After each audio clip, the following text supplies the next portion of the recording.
When entering the world of bowling, you must have heard about stay behind the ball all the time. But do you truly know what it means and how to stay behind the ball? This video will unveil one of the biggest myths in bowling. After this video, I'm sure that stay behind the ball is no longer your challenge if you're struggling with it. So we'll go through the main parts of this video. Firstly, you will understand what is stay behind the ball. Secondly, why is stay behind the ball good for bowlers? Thirdly, what prevents you from staying behind the ball and how to fix it? Let's go.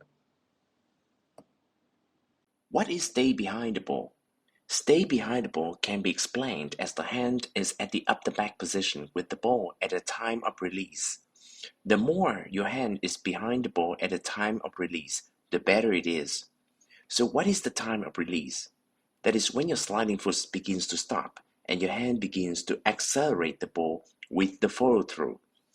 So simply put, when your foot begins to stop and you begin to roll the ball out to the lane, your hands should be at the up-the-back position with the ball.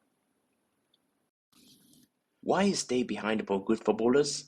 This is the best position for an optimal roll, which might help your ball utilize the most of its core potential and gain the most revolutions and speed.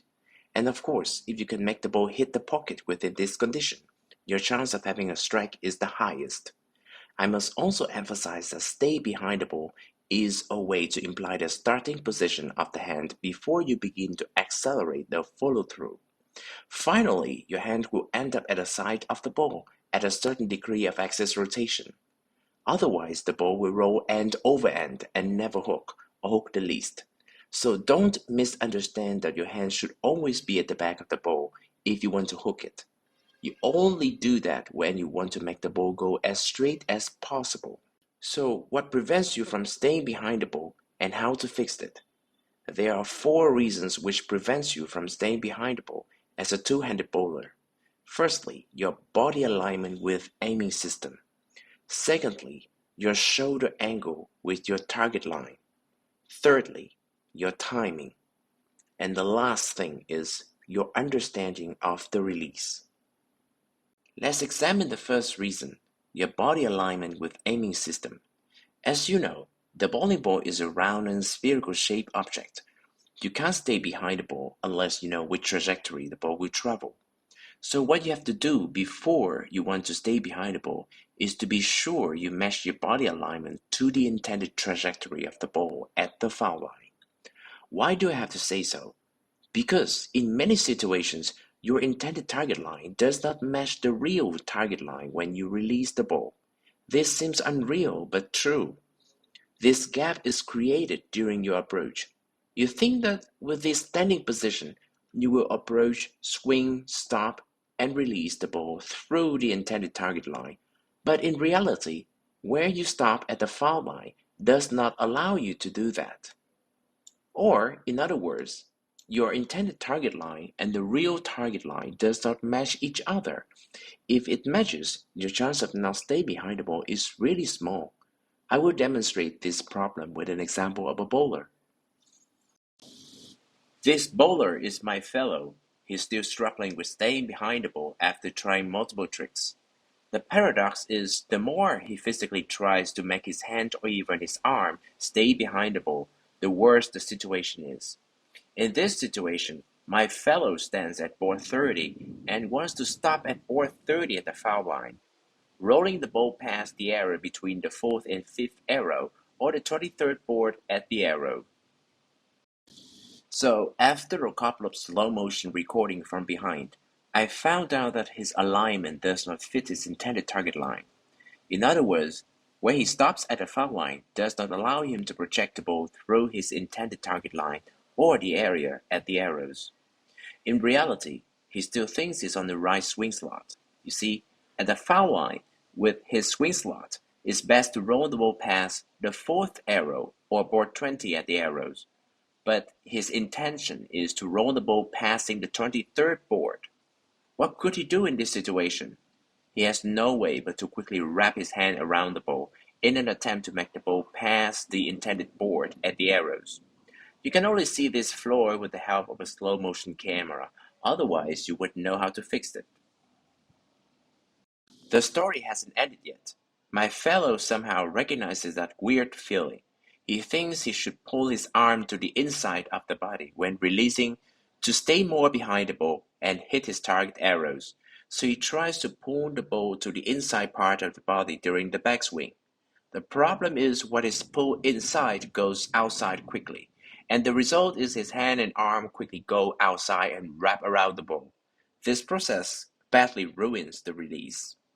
The solution is to rearrange the alignment with a target line.